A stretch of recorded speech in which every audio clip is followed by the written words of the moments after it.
करणारा सन्माननीय व्यासपीठ, वंदनीय गुरुजन वर्ग व येथे उपस्थित माझ्या देशबांधवांनो सर्वांना सर्वप्रथम नमस्कार.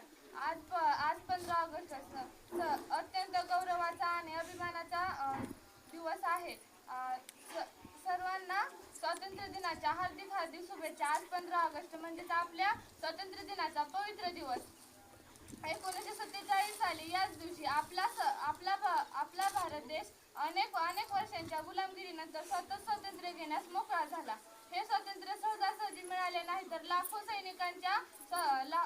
सैनिकांच्या बलिदानातून मिळाले आहे. तिरंगा आमचा मान आहे, पराक्रमाची गाण आहे, भारत मातेची शान आहे, तिरंगा आमचा प्राण आहे, तिरंगा आमचा प्राण आहे. जसे की महात्मा गांधींच्या अहिंसेचे शस्त्र, नेताजी सुभाषचंद्र बोस यांचे शौर्य, भगतसिंग, सुखदेव, राजगुरू आणि राणी लक्ष्मीबाई यांचा पराक्रम यांच्यासारख्या असंख्य वीरांनी आपल्यासाठी लढा घेतला. रक्त सांडू नये ज्यांनी दिला देशाला मान, रक्त सांडू नये ज्यांनी दिला देशाला मान, त्यांच्याच तेगाने झाला भारत देश महान, भारत देश महान.